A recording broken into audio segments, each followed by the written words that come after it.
අවට පරිසරය නම් පුංචි කාලේ කියවපු මායා කතා පොතක පින්තූරයක් වගේ. හරිම ලස්සනයි නිදහස්. මේ වැහිමන්දාරමේ හවස පොඩි කම්මැලිකමක් එක්ක යමුදරට කෑමක් හදන්න මාත් එක්ක.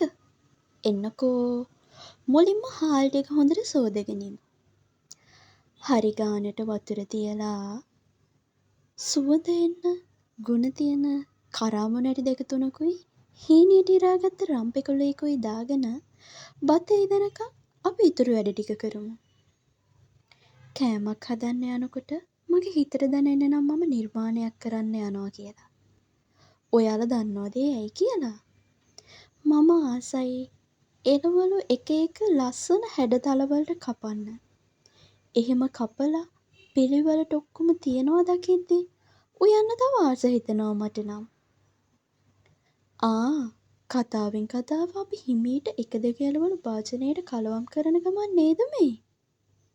මම නම් ඉතින් ඔයාලට රයිස් එකක් හදන හැටි කියලා දෙන්න ඕනේ නෑනේ.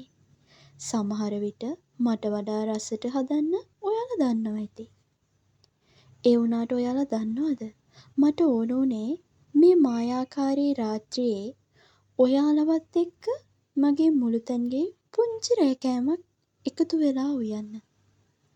සමහර වෙලාවට කට්ටියත් එක්ක උයද්දි හරි අපූරු මතක ගොඩක් අපේ ජීවිත පොතට එකතු වෙනවා. ඔයාලටත් එහෙම නේද? ඔයාලත් ආසයි නේද කට්ටිය එක්ක එකතු වෙලා කෑම හදන්න? එහෙම හදද්දී යන පුංචි කතා බහවල් කවදා හරි අපේ සැඳෑ සමය කාලෙදී අපිට හරි ලස්සනට මතක් කරන්න පුළුවන්. එහෙනම් අපි ආයේ මුණ ගැහෙනකම් ඔයාලා පරිස්සමින් ඉන්න. මම ගිහින් එන්නම්.